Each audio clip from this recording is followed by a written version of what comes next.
Okay, welcome everybody. Everybody come, walk to the front, find a chair, you know, don't skip the middle aisle. It's not like Southwest Airlines, you know. All right, and we're starting to file in, but why don't we go ahead and get started? It's my pleasure to introduce Nora Guerra with Freddie Mac, who's going to talk to us about everything we need to know about the future of real estate in the next year or so, right? All your questions will be answered. So can everybody hear the sound of my voice? Everybody raise your hand if you can hear us. Yes, I see people are saying yes. Monica can hear us. So as long as Monica can hear us, we're good. Other people are raising their hands. So I'm going to go ahead and turn it over to you. If you guys have questions, do you prefer that we, curate them and do them at the end, or do you like to get them as you go through? Yeah, if it's something you want to cover on a particular slide, let's stop me. This is an organic conversation. I love to hear, raise your hand if there's something you're not understanding or you're really wanting to know a little more about some statistics. Stop me, guys. Unmute yourselves. I want to hear from you. All right, you guys got that? Raise your hand. I'll unmute you. Be nice, however. Right. We have a guess. All right. Try not to ask me the hard questions today. Just kidding. All right, and so we can see your screen. I'm going to disappear. Let me see. I can hear you. Sorry. Oh, yes. Other people can hear. Another Monica can hear. So if two Monicas can hear us, we're good to go. Go ahead. Take it away. Perfect. Thank you so much, Michael. And thank you for the invite, having me come in and speak to your group. I am Nora Guerra. Some of you are familiar with some of my presentations. I met Michael last year during the pandemic. I was trying to raise my hand at Freddie Mac and say, you know what, we need to educate more realtor partners. I really feel, having so much experience in the primary market prior to coming to the secondary market, that realtors really want to know projections. They want to know what's happening with inventory, what's going on with rates. What are some products out there that can help serve their communities? So with that, I'll talk about me really quickly, and then I want to do a high-level overview of who is Freddie Mac. Michael and I were joking just a minute ago about some things on Freddie, Fannie, Ginny, and their cousin Sally. So we'll talk about that in a minute. But my name is Nora Guerra. I'm a national affordable lending manager. I cover the country. I work with the top 6 banks and lenders in America. And really, my forte is looking for pockets of affordability, looking for products, looking and following migration patterns on lack of inventory. And I'll be honest with you, my recent forte is millennials, everything millennials and Gen Zers. So with that, let's talk a little bit about the housing industry, but let's talk about Freddie Mac. Who is Freddie Mac? Now, I know we've got some new realtors, joining us, and we want to tell you, we are your partners, Freddie Mac. So there are 2 GSEs. Now, what is a GSE? It's a government-sponsored enterprise. So in 1971, Congress actually enacted a government-sponsored enterprise and named us Freddie Mac, or Federal Home Loan Servicing. And really, what do we do? What role do we play? Well, we don't compete with our clients who are lenders. We don't compete with banks or anyone who issues mortgages. As a matter of fact, we are their strongest partner, if you will. So a borrower goes to a lender. A lender issues a mortgage. They close that transaction and they sell it over to us or our friends who almost do the exact same thing, which are Fannie Mae. So in DC, we tend to say our cousin, our redheaded stepsister, Fannie Mae over the river. Now, we do some things the same and we do some things a little different. Now, what we do best is purchase mortgages and find investors that are going to buy those mortgages. Now, a mortgage-backed security is a really nice investment, and it pays very well. So we have a lot of big investors like the Bank of Dubai, the Bank of Mexico. We really sell to big and large investors. And what they do is they believe that American mortgage-backed securities perform well. They pay back very well. And with that payback, we give the money back to the lender so they could do it all over again. Now, we specialize in creating programs and policies for these lenders to issue mortgages. We also really do a great job of mitigating credit risk out in the housing industry. Now, sometimes during presentations, people raise their hands and they're like, Nora, why don't you guys allow 100% financing? Why don't you guys allow, just different types of financing that would help every single person come to the housing industry and be able to purchase? Well, that's called credit risk. Sometimes we need to make sure that every single homeowner that we give access and credit to can actually repay that mortgage back. Remember, these investors will only invest if they are good mortgage-backed securities. So we have our friends over at FHA, and they truly are our friends. FHA did such a fantastic job in 2009 of pulling us out of that mortgage crisis with an affordable program. Back then, that was the only program that was really viable at the time, but we're no longer in a crisis, and I'm going to talk about that. And then I did joke and say, and our cousin, Sally Mae. So Sally Mae also uses some of those investment funds to issue student loans to students in America. So keep that in mind. Fannie Mac, Fannie Mac. Perfect. Awesome. I'm surprised I didn't say Fannie Mac Sally. Freddie Mac, which is who I represent, our friends Fannie Mae, 2 GSCs, 2 government-sponsored enterprises, our friends HUD, FHA, and then Sally Mae. So hopefully that gave you a really high overview of who we are. Now let's talk about what is happening in the housing industry. What is happening with interest rates? You guys, I get asked this question on every single presentation, and just so you guys know, it's my 3rd presentation of the day.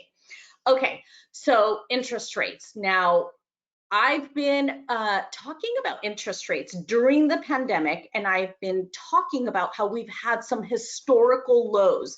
At Freddie Mac, we've been tracking interest rates since 1971, and this is a really nice historical view.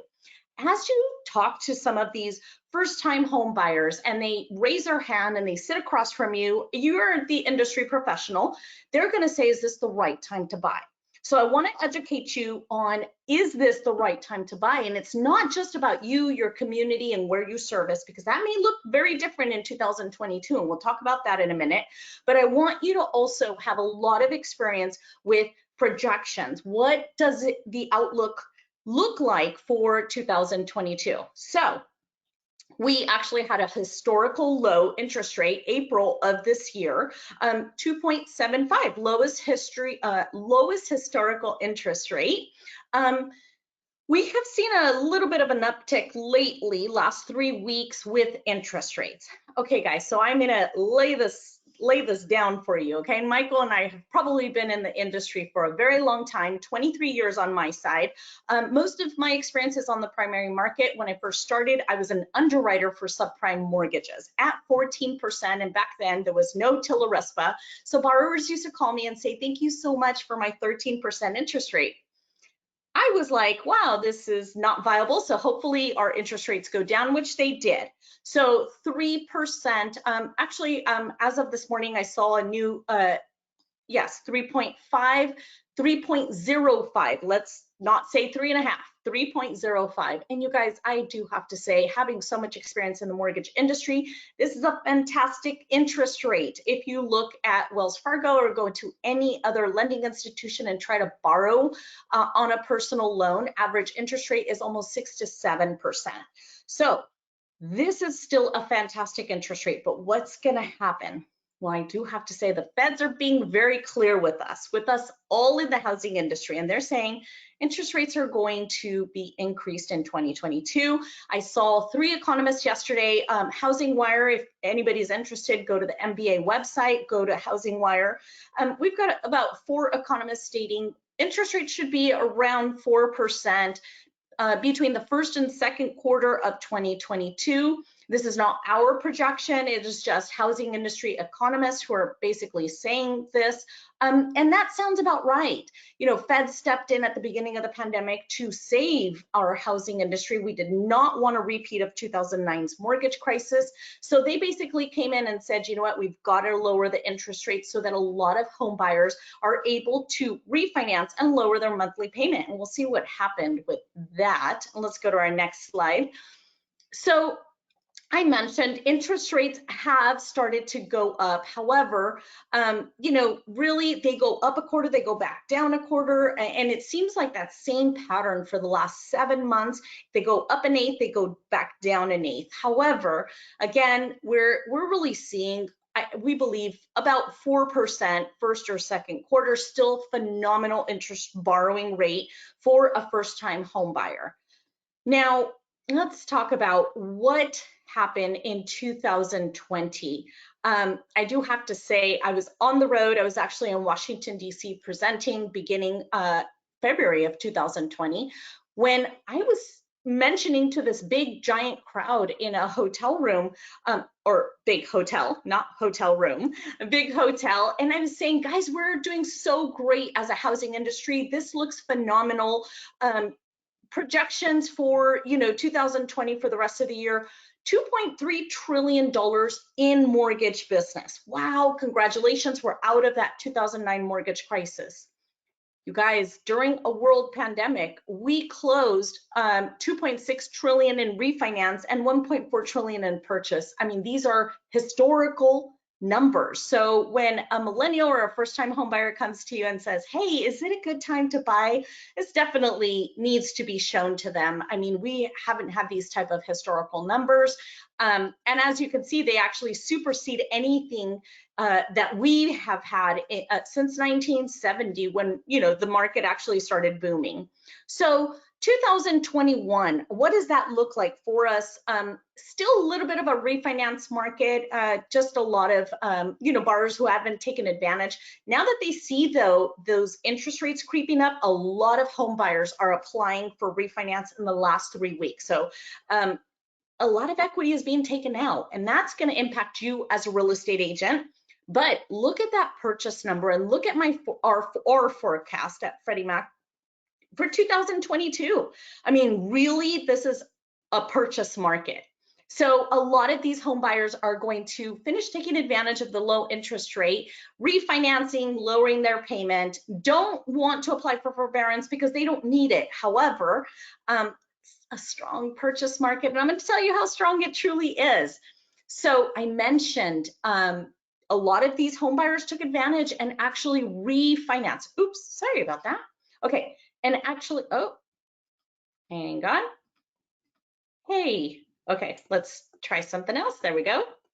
Okay, so a lot of these home buyers, homeowners took advantage and actually refinanced, but took out some equity. Now, what's the difference between now and 2009's mortgage crisis is back in 2009, number one, we had extra inventory, had a ton of inventory lying around, and we had done such a great job of pushing purchases that we had a lot of inventory, not enough equity, and not enough first-time home buyers to take advantage of all that inventory. Guess what? Completely different. Flip that scenario upside down. That is us.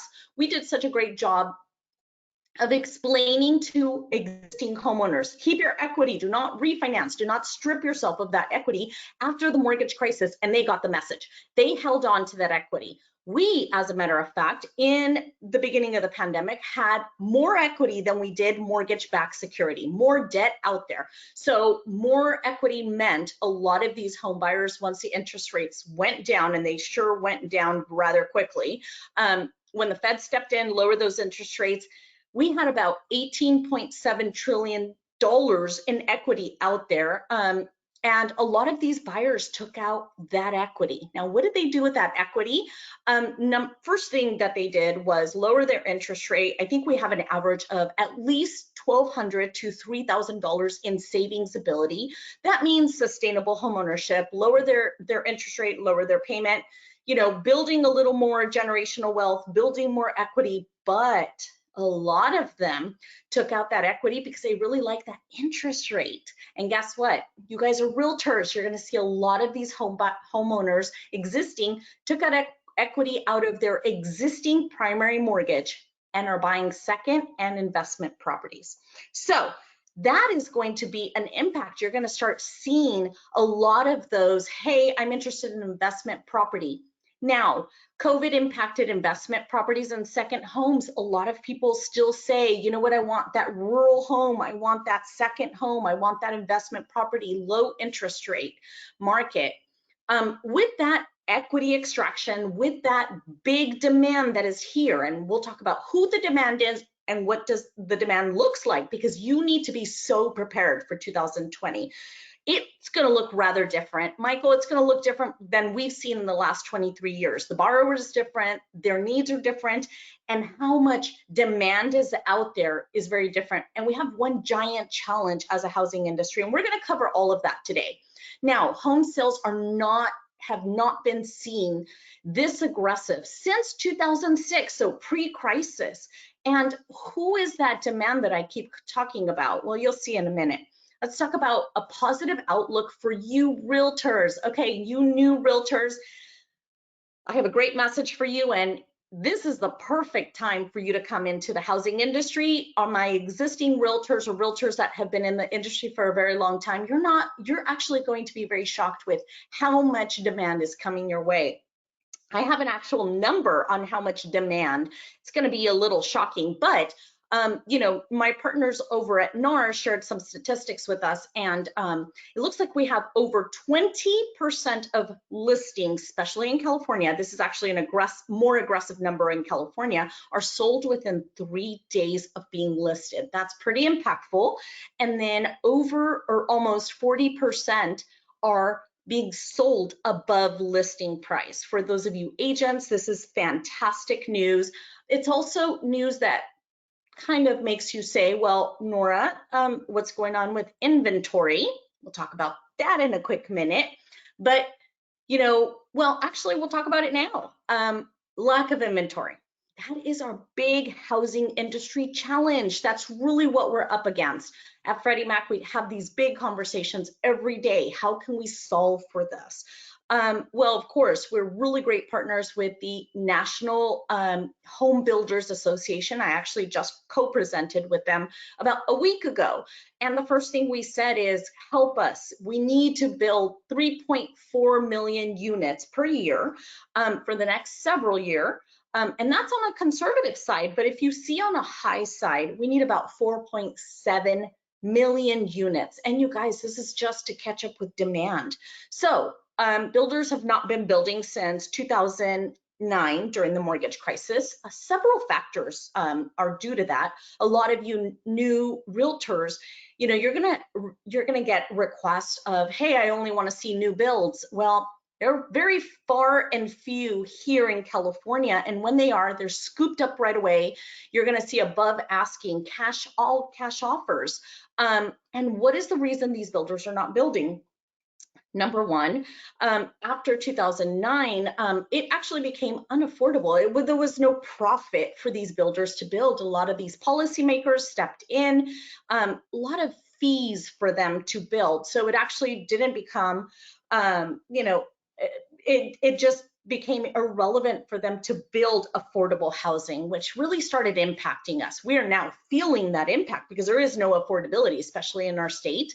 And the affordability there is, it feels like, you know, it's just getting worse. But I have a solution for you, and we'll talk about that in a minute. Also, the builder community is actually experiencing a huge opioid crisis, which really shocked us at Freddie Mac. It's mostly, you know, in the Midwest, but it's starting to impact coastal areas because there isn't enough, you know, builders that can sustain the 4.7 million units we need. Also, during the COVID-19 mortgage crisis, we started to see a lot of these homeowners also refinance and did renovation work to their existing homes. Guys, I'm going to raise my hand, but I promise I did not take all that lumber, because now there is a lack of lumber issue and there is a cost of lumber issue. So with that, let's move on and let's talk about inventory. I was presenting with NAR, and first thing they said is, guys, we're going to raise our hand. This is the lowest inventory ever. And this statistic is also historical, but it was in a positive one. It was not as positive as the other statistics I have been sharing. And we actually have, it looks a little more grim than it appears as you guys are going about your business every single day, because you do tend to see a little bit of an uptick in home buyers wanting to sell and a huge uptick in buyers wanting to buy. So with that, the stages of construction are almost at a halt. As you can see, that my blue completed, which is really what we need, is almost at a screeching halt, and it's very negative. It's got a plummet on there. Now, this heat map, very important to me. I look at where my housing inventory stock is. California is really depleted. I mean, this really shows the need for housing stock in our state. But again, I keep saying, Freddie Mac has big conversations every day, sometimes 2 or 3 times a day. Today happens to be one of those. I was on a call when we're trying to come up with some big solutions, and I've got a couple to share with you today. First, though, realtors, I know you guys have your farm areas. For those of you that have been in the business for a very long time, your farm areas are very, very strategic. You've got these zip codes, you've got these areas that you cover. Well, I'll be honest with you, that might go out the window in 2020 moving forward, because the pandemic has really impacted the way that our first-time home buyers are purchasing and where they're purchasing. Now, the demand for urban living is shifting away from these big, giant urban cities. I'm following major migration patterns as part of my role. One of them is, and I'll mention all of these big cities, urban cities in California, because I know you're following me from everywhere, but look at the West, you guys. California is all over this, and this is the migration patterns that I'm following. Sacramento, Stockton, Anaheim, San Jose, Santa Ana, San Diego, Long Beach, San Francisco, and LA. That's the whole West is California. So where are they going? I'll talk about that in a minute, but why does this impact you as a realtor? Listen, if you're only covering 6 to 10 zip codes in certain areas, you might want to check that strategy and realize the pandemic and lack of inventory is impacting these millennials. They're getting really smart on us. They're realizing, listen, I may be going remote. We'll talk about that in a minute.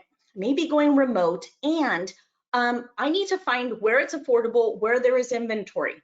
Now, a lot of you will ask, Nora, are they leaving the state? Yes, a lot of them are actually staying because they love California. Weather is no longer a true impact to stay here if it's not affordable, if there is no inventory. So keep that in mind. However, these big migration patterns are really affecting our state. But there is news on the horizon.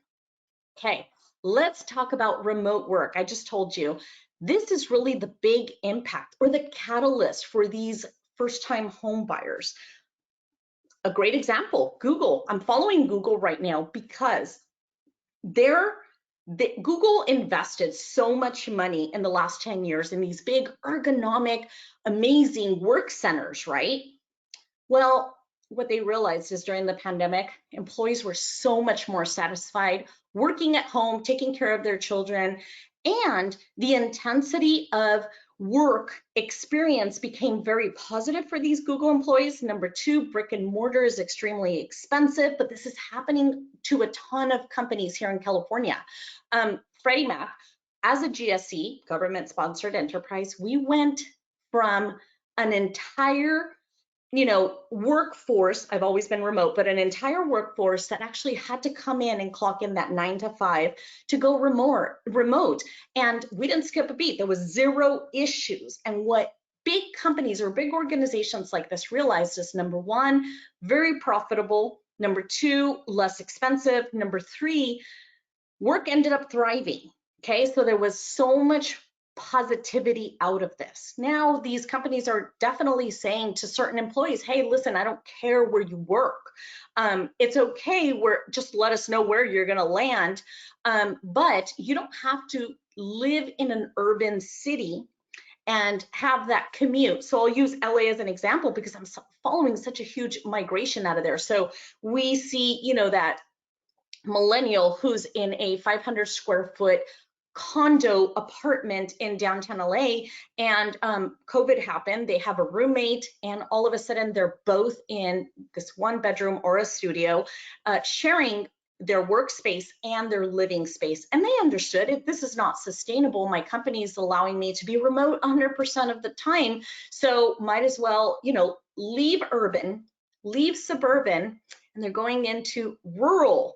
So the exurbs, you guys, so there's a huge migration pattern. So that's really where they're going. Now, we do have some exit strategies out of the state, and we'll see what that looks like and how it's impacted housing appreciation to our neighbor states in a minute.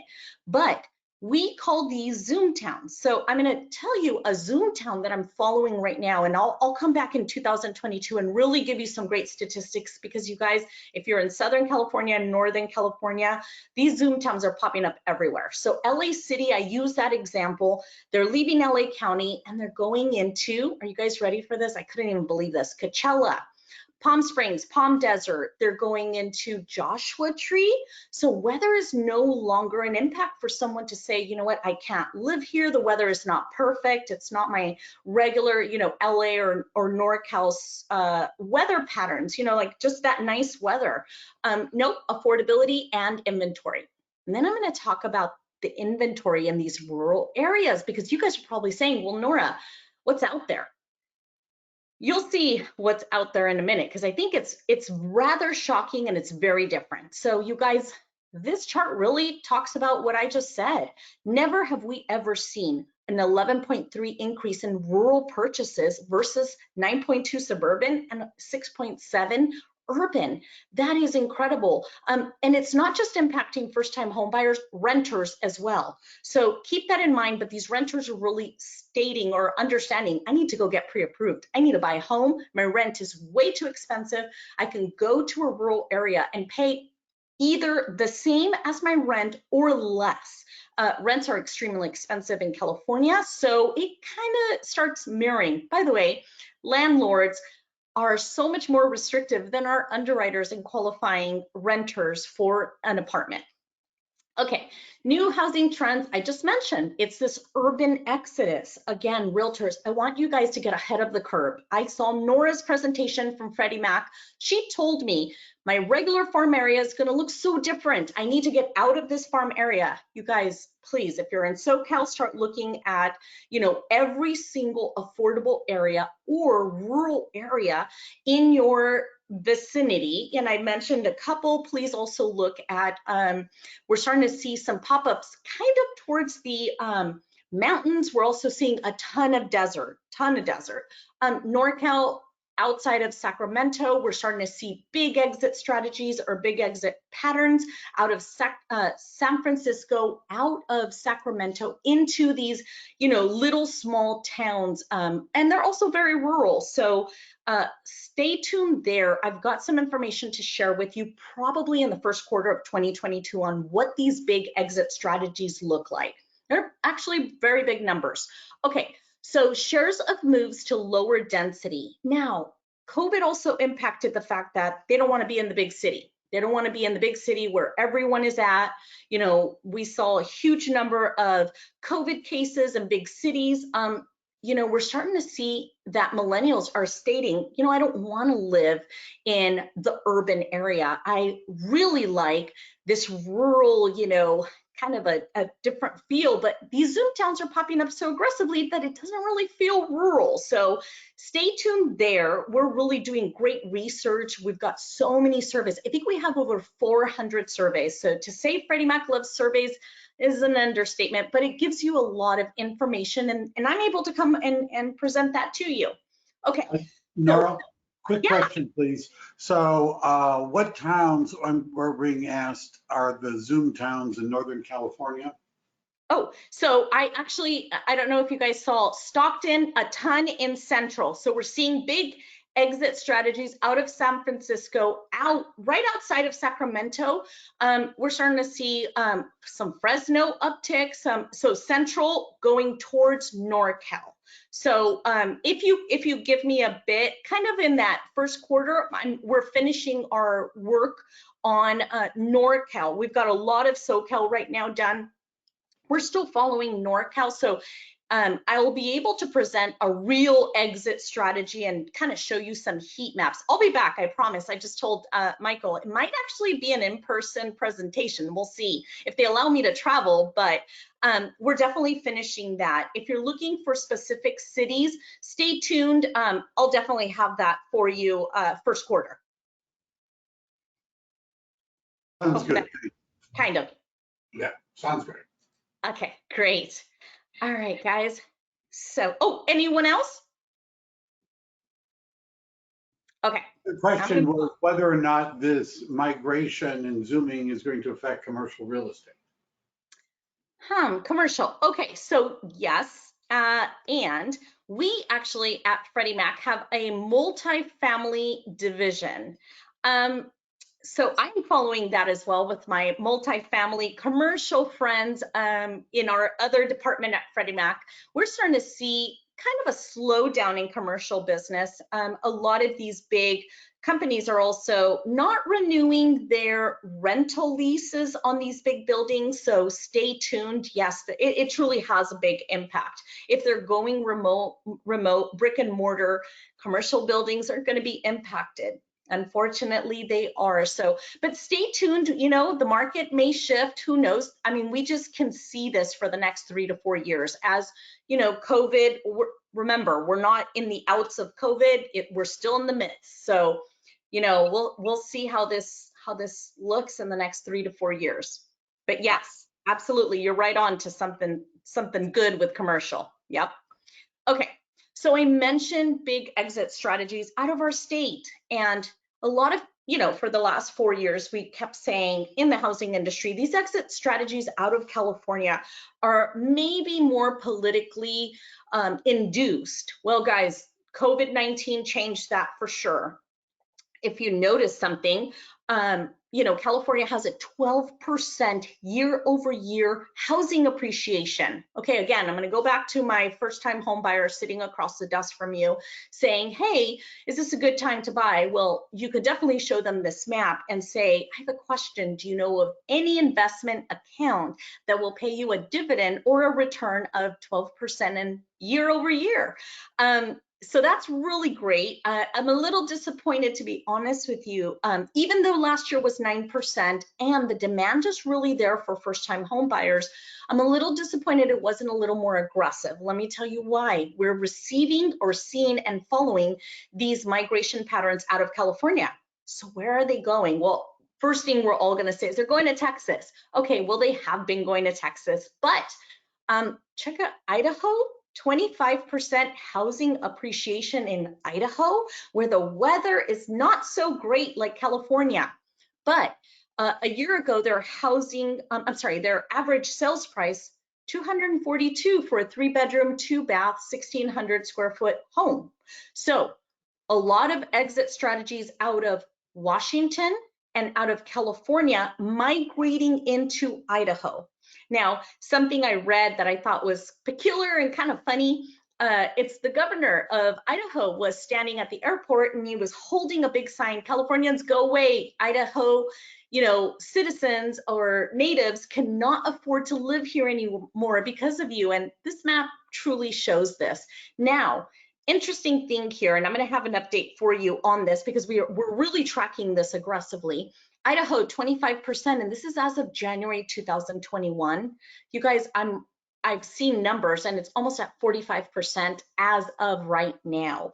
I don't have that new update just yet because we're trying to really finalize all the numbers by the end of the year. I'll have a new map that really shows a big picture, and I think the picture is very telling. So I mentioned California migrations, they're leaving us. Number one, they feel there's no housing inventory. Number two, there's no affordability. It's really aggressive. Michael was giving me some statistics on Santa Clara County, and I was blown away. I mean, how can a first-time home buyer really afford, an average of $1.5 million mortgage, when they're really kind of just trying to get in, purchase an affordable home? That's not affordable. So you're also going to see Utah increase 17%, Arizona 15%. Now, Nevada, Vegas, always kind of an interesting state when it comes to the housing industry, performs very well, 12%, as you can see, the same as California. It's a smaller state, still some definitely big pockets of affordability. Okay, stop me if you guys have any questions. Lower GSE forbearance rate is reflective of less risky portfolio. Okay, when I introduce who we are, your partners, your secondary partners, kind of your silent partners, we kind of don't come forward when it comes to being seen by realtors. We are here for these clients. However, remember I also mentioned we really mitigate risk for the housing industry. We don't want another 2009 mortgage crisis, because that'll impact homeowners and it'll impact you and your business right away.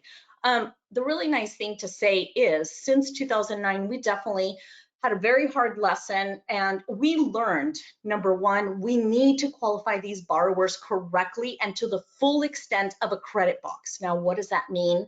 That we need to have access to credit for first-time home buyers, but we also need to have very responsible mortgages. What does that mean? A borrower can borrow X amount of money and they can repay it.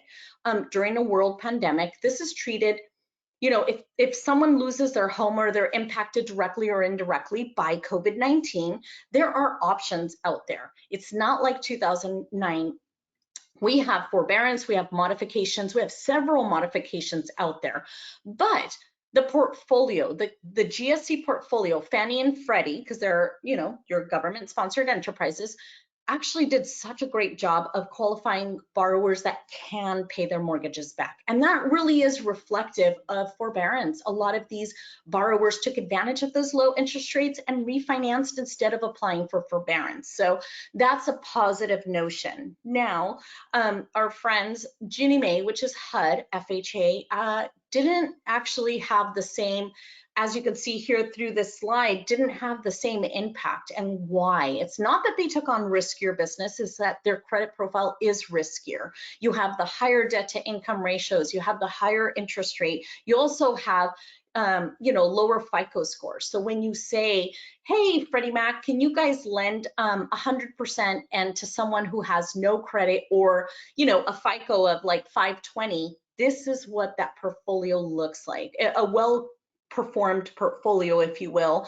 But also, we want homeowners to stay in their home. That's important to you, and that's important to me as well. And a lot of realtors may think, or maybe I can answer a quick question, Nora, if borrowers lose their homes, there's more inventory. Not necessarily. It'll leave a giant gaping hole out there in the housing industry, and we'll have a repeat of 2009, and we don't want that. It took us very many years to get out of that housing industry nightmare. Okay, so 3 major things happening at Freddie Mac. Big conversations. Mortgage ready. Where are these borrowers that are mortgage ready, that are millennials, that are walking around and they qualify for loans and they are your next borrowers, but they don't know it? So we target future borrowers who are mortgage ready and could afford to purchase where they live. So it's no migration, they're just mortgage ready, they just don't know it. And we'll talk about why they don't know it. We assess which areas have the most adequate housing supply. I showed you that heat map. California, we need some housing supply. We have a ton of millennials there. And then I like this other small heat map, and it's how long will it take them to save for 3%? Well, with major affordability issues in California, I'm sad to say it's going to definitely take them 3 to 5 years. But remember, there's down payment assistance, and explaining to these millennials that they can receive a gift for their down payment is extremely important. Okay, So if anybody's asking me, Nora, what does my business look like in the next 14 years? Take a picture of this, but you don't have to because I'm sharing my entire deck with you. You're going to receive a copy of the deck by Michael and his team as soon as we finish presenting. You guys, this is the bulk of our business for the next 14 years. This is actually a very conservative view. I mentioned 2020, I was out on the road in DC doing major presentations saying we are thriving. No, we are really thriving now. In 2013, we thought we were finally almost out of the mortgage crisis. We created 653,000 household formations. You guys, we raised our hands. We were all high-fiving each other. During a world pandemic, we created 1.5 million household formations. The demand is there. If you felt it, wonderful. If you're new to the business, get ready. Now, something important, the pandemic, started kind of like a catalyst to several things. Prior to the pandemic, a lot of these millennials, our housing industry, realtors and lenders would say, hey, are you interested in purchasing a home? And the first thing they would say is, no, thanks, I live with mom and dad. And we would say, okay, thanks. They live with their mom and dad. We don't need to push the issue.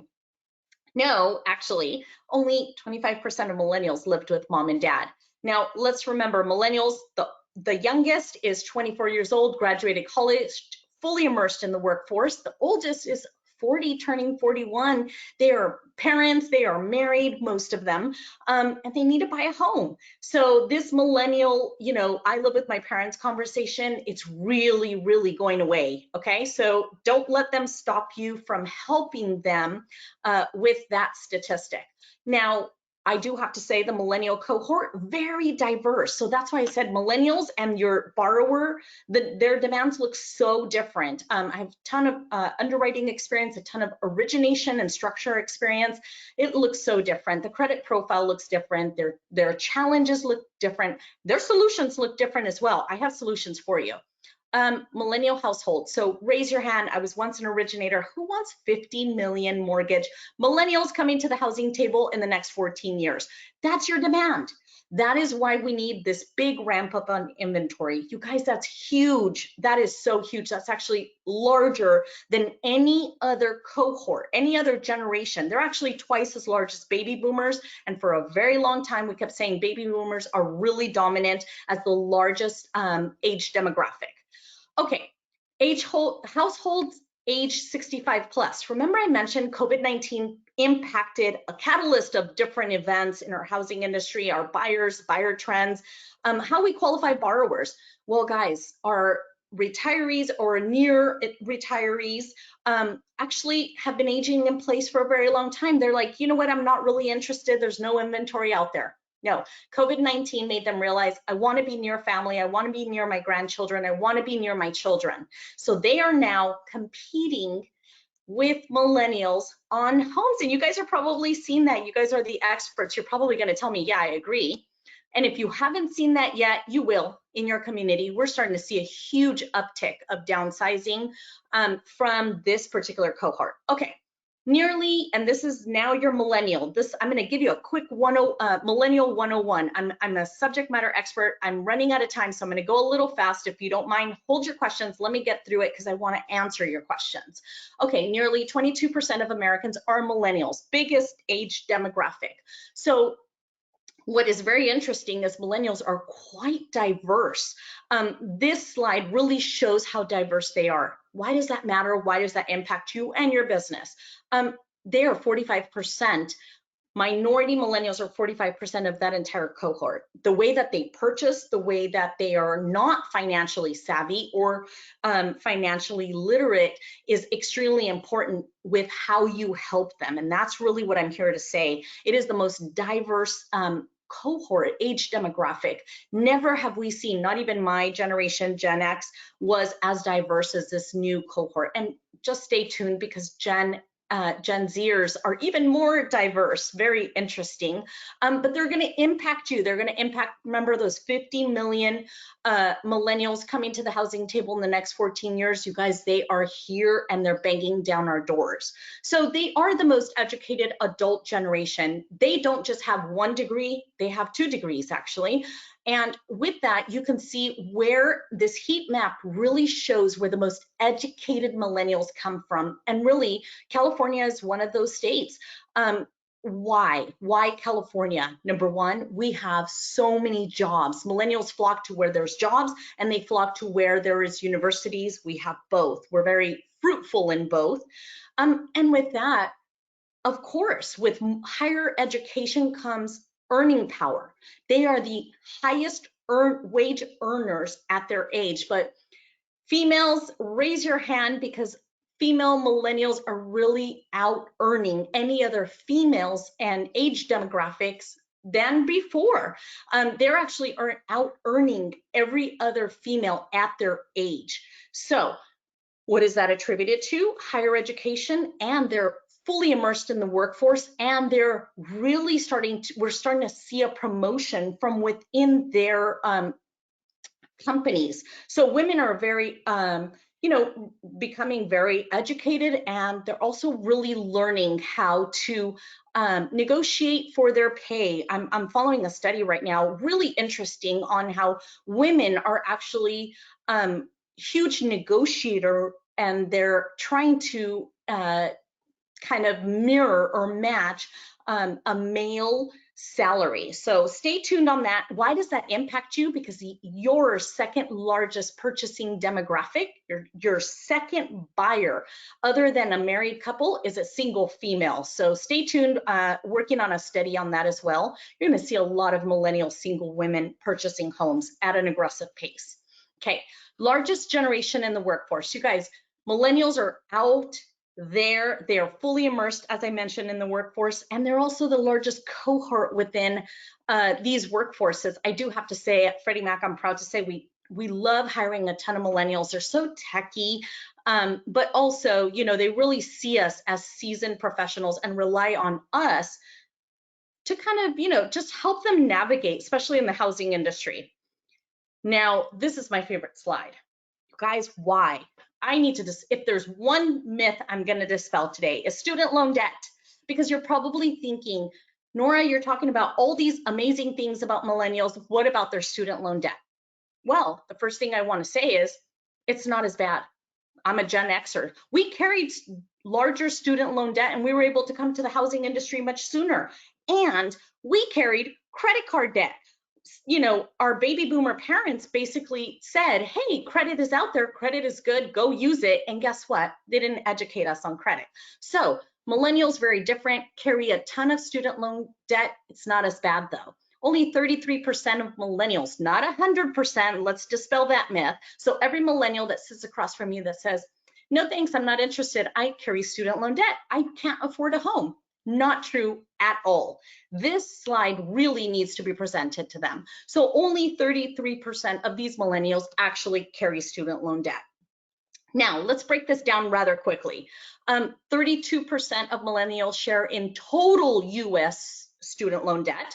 $501 billion is what's owed out there. Now, you're probably thinking, wow, this is huge. Nora, this is a big number. No, it's not. My cohort had double that amount. Okay. Average debt per borrower is $34,000. So I don't know why, but millennials made it seem like they owe $200,000, because that, I think, in our housing industry minds is what they owe. Average median student loan debt monthly payment. So how much do they owe? On the high side, $393 per month. On the low side, or average side, $222. Now, you guys, I'm an underwriter. I needed to see this number in take-home income. 5% of their DTI on take-home income is the impact. Now, we have up to 45% debt to income ratio, so 5.5% is really not that impactful. So let me dispel the myth. It's not as bad as they make it out to be. We, as industry professionals, need to explain to them. So realtors, you need a really great loan officer that knows all about qualifying and can help your borrowers use Freddie Mac programs. Now, let me tell you why I'm saying Freddie Mac, because we calculate student loan debt very favorable compared to our friends across the river at Fannie Mae. Keep that in mind. Recent renters are seeking to become first-time homeowners. I mentioned that scenario because it exists. That urban, millennial working right in the city of LA with that roommate. That's a true story. It's one of our participants in a big survey, we're seeing such a huge uptick of renters becoming pre-qualified. So stay tuned there. There's your demand. Historically persistent homeowner gaps across communities of color is one of the drivers for overall millennial homeownership rate. Can I tell you, if anything, I mentioned this cohort, this age demographic is so diverse. Us being able to help, and your largest population is going to be Hispanic or Latinos within this cohort, there needs to be some financial education. We here at Freddie Mac are very much willing to help you. You guys are so busy. You're out showing homes, you're looking for homes, you're trying to negotiate, accepted offers. You don't have time to do these aggressive, 8-hour home buyer seminars. So I have a tool for you, but the biggest two minority cohorts within millennials that really need your help is Hispanics and Blacks. When you really need to close that, wealth gap and do a lot of financial education. Now, millennials rely on their families for financial support and knowledge. You guys, although they're very educated with degrees, they are out earning us. They are, don't carry as much student loan debt. Don't carry too much of revolving debt. As a matter of fact, I think we scared them to death on using credit cards. What I do have to say, and I really need your partnership and your help, is they are not financially literate. They are not. They don't understand the nuances of purchasing a home. And guess what? I have to dispel another myth. They need a real estate agent to help them through their entire transaction. They need you, that subject matter expert in your community, to hold their hand the entire way. But they also need lenders. They don't understand a single thing about purchasing a home. Yes, they have a lot of information at their hands. They can Google everything. Doesn't make sense. You guys, purchasing a home and signing 126 doc set package when you're signing, how much you're going to owe is really confusing to them. So they need your help. So if anything, I'm dispelling that myth as well. A higher share of millennial mortgages were originated in a more affordable area. Now, I still kept this. I know California are not affordable. I live in California. It's my home state. But I do have to say, it's definitely a thriving market of where millennials are. Right now, we're seeing such a huge uptick in Midwest states. Why? I mentioned affordability. So the more you kind of start tweaking your business and really starting to become a subject matter expert in that urban area, the more we retain our millennials and our first-time home buyers. And that's really why I wanted to show you this slide. Okay, where are these mortgage-ready millennials? Nora, I want to know. Guys, guess what? They're in California because they're here. We have such a huge influx of millennials, and a ton of them are educated. And guess what? Education, they're fully immersed in the workforce, and they're out earning other age demographics at their exact age right now. So we carry a ton of them. So are you going to have a big piece of pie of that 50 million mortgage ready millennials coming to the housing table? Yes. And I can tell you something, when I present in other states, as you can see, some of them are blanks, they don't carry as many millennials as California. So great news here. I don't have the same positive outlook everywhere. My last two presentations were not as positive in this notion. Now, if you're wondering, I don't know, Nora, are millennials really here? As you can see here, in our housing industry, 49% of all purchases closed and issued were to millennials, 49%. But check this slide out. 52% of all purchases that Freddie Mac acquired are millennials, 52%. You guys, they're not just here, they're now dominating. They're most of the purchase transactions that are happening in our housing industry. Now, I want to help you really quickly. How do we work around housing inventory? I don't have enough time to go into it very, for a very long time, but I mentioned these big challenges: aging housing stock, a wide gap between supply and demand and affordability, growing number of households looking for homeownership options, are 55 plus choosing to downsize, and or age in place, so they're not selling their homes. And some of these natural disasters are also really impacting our housing industry. So how can we at Freddie Mac help? You guys, if there's existing housing stock, we need to renovate it. According to NAR, the average existing home in America is over 50 years old. So we have existing housing stock that's out there that can be renovated. We've got 4 solutions, immediate solutions. I presented on manufactured housing or offsite built earlier. Believe it or not, it's coming to California. So get ready. If you're an agent, you're going to start seeing a lot of this. It's not your grandma's manufactured home. It's gorgeous. It almost looks like a single family residence. I presented today with Clayton Homes, one of the #1 manufactured offsite manufactured home retailers. Now, renovation, millennials love renovation. Love them, love them, love them. If you want a new book of business and capture these millennials, start partnering with a lender that does renovation. Why? HGTV is really thrusting these millennials to understand I can find a house in a rural area and I can renovate it. And they can actually do it for as low as 3% down. So work with a lender that knows these products. #2, green choice mortgages, solar, new windows. It's all impacting the way that these millennials think. They want energy efficient appliances.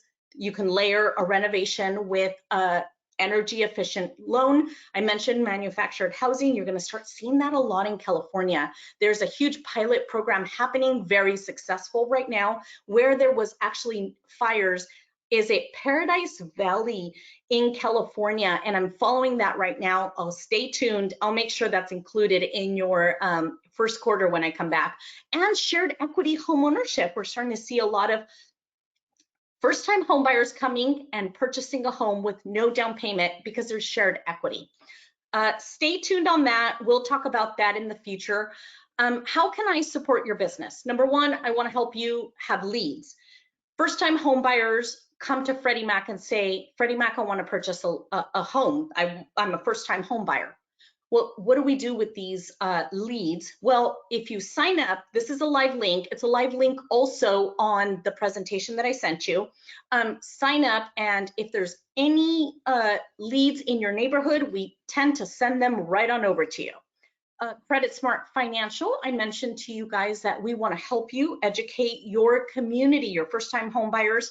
Sign up or send your home buyers to this. Remember, we don't compete. We're not real estate agents. We don't lend money. We purchase mortgage-backed securities. So you can send them to us. Trust that we will send them right back to you, fully educated. This CreditSmart is in 6 languages, and there's 12 modules, and we cover everything when it comes to qualifying for a mortgage. Here is a lot of information. As a real estate housing industry, you guys are doing such a great job of sharing stuff on your social media. If you need any help with topics or to make you look, like you know exactly what is going on, you've got these projections that I'm talking about today, follow our webpage. We tend to send them to you. You can reshare them on your social media. Okay, this is a big one. This is a free 500-page translated website documents. This is FHFA. You guys, we got in huge trouble in 2009. A lot of home buyers who didn't speak English or who didn't understand mortgage jargon pointed at realtors, pointed at lenders and said, he told me to sign my loan docs. I didn't understand what a variable interest rate was. So please send them to this exact website. It's in 6 languages. 2 additional ones will be added before the end of the year. And with that, I conclude. I will stop sharing. You seem to have muted yourself there for a second. Whoa, I muted myself. What I meant to say was I'll stop sharing so that I can, let's see here. Okay, hopefully, did I stop sharing? Yes, we can see you. Great. So if we have 1 or 2 questions, I'd love to answer them. I know, I'm so sorry, you guys. I had too much to share with you today. I've also pasted in the presentation since they've served their time. Oh, perfect. I wanted to present it to you so you don't leave me. Right, I hear that a lot. let's see, can the live links be shared is a question. Part of the presentation, just double click on them. I made sure my assistant actually, they're live links, just double click. How can we have access to the presentation? We've already done that. Why do you see minority home ownership increasing 75% over the next 14 years? Why? Yes, great question. Why? Well, first of all, I think we have voice to, our housing industry, but first-time home buyers, we've really said, hey, listen, doesn't matter. We need to qualify every single borrower. Number one, we need to do it fairly. So fair lending is important. So we have also talked to all these minority organizations like ARIA, Asian, or AAPI community, NAREP, National Association of Real Estate Brokers, NAREP, National Association of Real Estate Professionals. And what we've done collectively as an industry is educated minorities that they can obtain home ownership.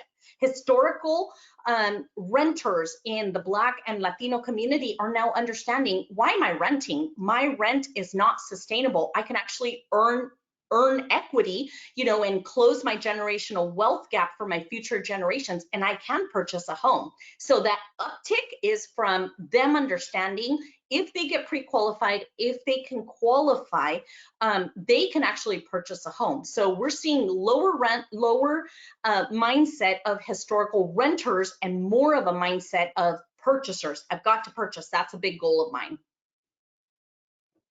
Cool. And that really impacts that uptick. Let's see, how can first-time home buyer with full-time work afford a home at commutable distance when 28th is averaging over, I'm trying to read all this, 3 bedrooms, 3 baths is averaging over 700K with 20% down?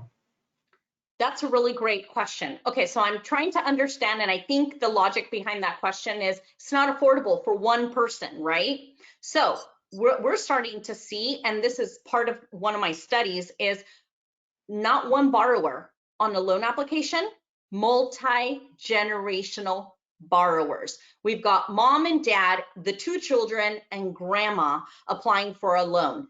5 borrowers. I'm following that very closely right now. No, it's actually not affordable. It's not obtainable for one person earning an average income of, say, $100,000 to purchase an average sales price or home of an average sales price of over 700. But I do have to say we're starting to see layered borrowers, and that's very interesting.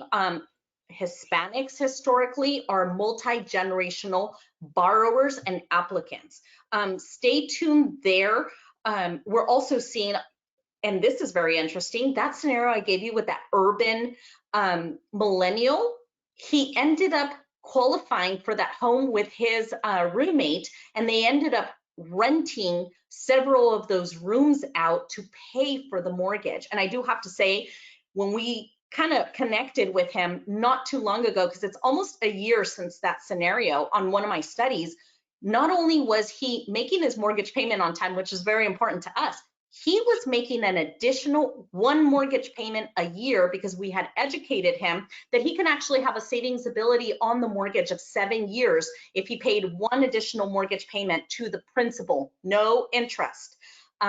And so he has been doing that because he had a little bit of extra cash he had saved up from the roommates. So I do have to say, while it's not affordable and it doesn't sound sustainable, the more we educate these first-time home buyers, the more that they can create a bandwidth to qualify. That's what's important. Now, rural, remember, in the city, yes, 782,000 average in LA County, absolutely, all day long. Palm Desert, 286. Very big difference. And that's why these migration patterns are so important, because these millennials are getting very smart on us. Hopefully that answered, or maybe gave you a different perspective. Thank you very much. So are you recommending parental assistance with under 100K assistance as a viable solution? A question. Say that again, I'm sorry.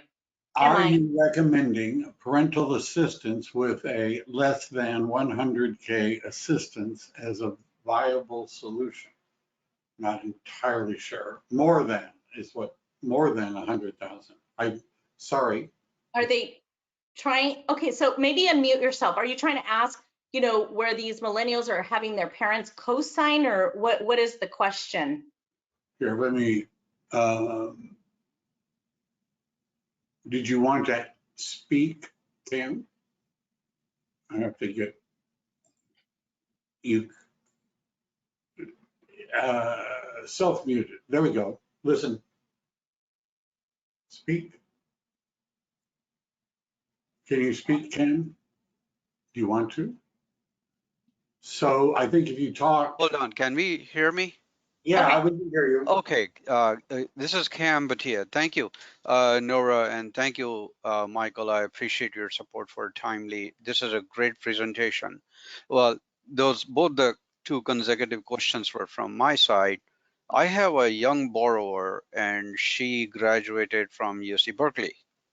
She's full-time working.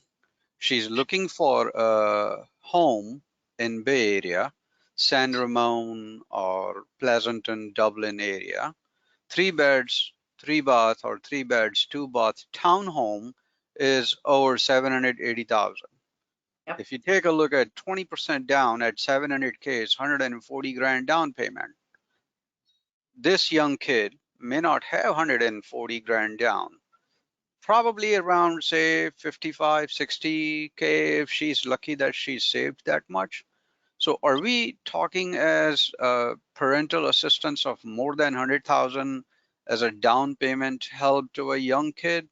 What will this happen to, hold on, my question is Absolutely. multi-faced. What will happen to her fallback? Sometimes she wants to do something with the monies, fill in a furniture in the home.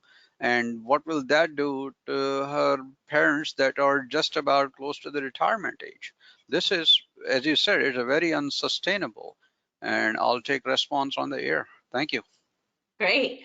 So a couple of things that you mentioned. First of all, why 20% down when there's a conventional 3% down for a first-time home buyer with a non-occupant co-signer? So if mom and dad do want to help, I don't think their $100,000 investment needs to really be there. That's my first thing. But let me go further. If you're seeing a 12% housing appreciation year over year, she's going to be able to refinance this transaction immediately and remove PMI within first year. 12% housing appreciation will actually give her a little more than that 20% down to remove PMI in that first year. So very sustainable there. Now, every borrower is so different. I don't know her credit profile, but I do have to say, one of the stigmatas for first-time homebuyers is that they think they need to have 20% down. As agents, you guys see a lot of these pre-approval letters. If you have an FHA pre-approval letter versus a conventional one, which one holds more weight? Conventional, correct? Indeed. Okay, so why 20% down? Is it to compete in this particular market, or is it because what is it? So the existing properties are pretty much ballooned out to the current equity that is out in the market.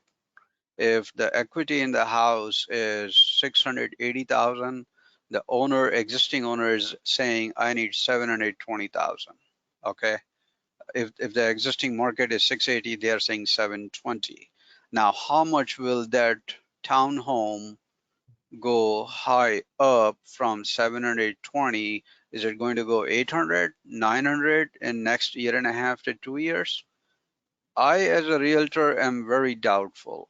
However, the new properties, they are over a million, and I think they are also pretty ballooned up. So, you know, with all due respect, I think you have a right gesture there, but reality is not that rosy, in my opinion. Rosy, completely agree. It's actually a grim outlook. So if I made it sound rosy, I hope not. The demand is there. we can't deny the demand. And obviously you have a pre-approved borrower, so the demand is there.